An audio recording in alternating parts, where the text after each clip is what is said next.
I found out I was the issue 1 week before he proposed to someone else. I'm 28 years old. His name was Daniel, and for almost a year, I truly believed I was in the healthiest relationship of my life. We met by accident at a coffee shop near my office. He spilled his drink, started apologizing, made a joke, and 5 minutes later, we were laughing like we'd known each other for years. He was calm, attentive, the kind of man you feel safe around, the kind who doesn't create chaos. On our first date, he said something that felt like a green flag at the time. I don't like drama. I care about honesty and simplicity. That sounded perfect. We didn't rush. Everything moved slowly and comfortably. Good morning texts, evening phone calls, long walks with no pressure. He remembered small things. That I hate onions. That I'm scared of flying. Being with him felt easy. After a couple of months, I introduced him to my friends. He was polite, quiet, and helpful. When he left, one of my friends said, "He's almost too perfect. Men like that usually hide something." I laughed it off. The only thing that bothered me was this. I knew almost nothing about his past. He never talked about exes. His family stories were short and vague. His job, always explained in general terms. Whenever I asked, he'd say the same thing. The past doesn't matter if you're happy right now. And I was happy. 6 months in, we were almost living together. I stayed at his place most of the time. He rarely came to mine. "It's just more comfortable here," he'd say. I took that as care. One night, we were watching a TV show. In the episode, the main character finds out her boyfriend is secretly married. I laughed and said, "Can you imagine something like that?" Daniel tensed up, just for a second. "People love to complicate things," he said. I remembered that. A couple of weeks later, I had a terrible day. I came to his place earlier than usual and opened the door with my key. The apartment was quiet. On the kitchen counter were 2 mugs. One was mine. The other wasn't. There was pink lipstick on the rim. When Daniel walked out of the bedroom and saw me, he didn't look surprised. He just said, "You're early." "Who was here?" I asked.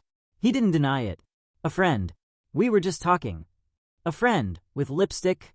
He sighed, like I was being dramatic. "You're about to ruin everything. We never promised each other anything." 8 months. And suddenly nothing. I left without saying another word. We didn't talk for almost 2 weeks. I replayed every conversation in my head. And for the first time, I asked myself, did he ever actually say anything clear? One evening, he texted me, "I didn't want to lose you. I was just scared of getting close." We met. He looked tired.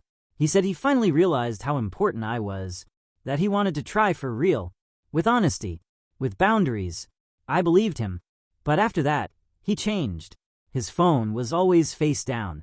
He took calls in another room. Sometimes he said he was busy, but I could see him online. One night, his phone vibrated. I wasn't planning to check it, but a name popped up on the screen. Emma. With a heart emoji. I knew if I asked him, he'd find an excuse. So I opened the messages. It wasn't just a chat. It was a whole other life. They talked about groceries, trips, family dinners. She wrote, "My mom keeps asking when you're going to propose." His last message said, "Soon. I just need to take care of one thing." That thing was me. The next morning, I didn't scream.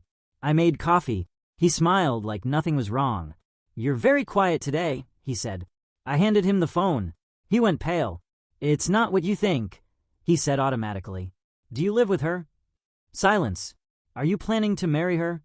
He sat down. "You came into my life unexpectedly," he said quietly. That's when I understood something important. I wasn't a mistake. I was an option. He said he was confused, that he didn't want to hurt anyone. Then he said something he probably thought sounded romantic. "With you, I feel like myself."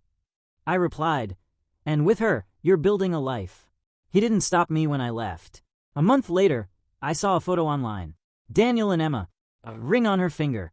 And strangely, I didn't feel pain. I felt relief, because I didn't lose love.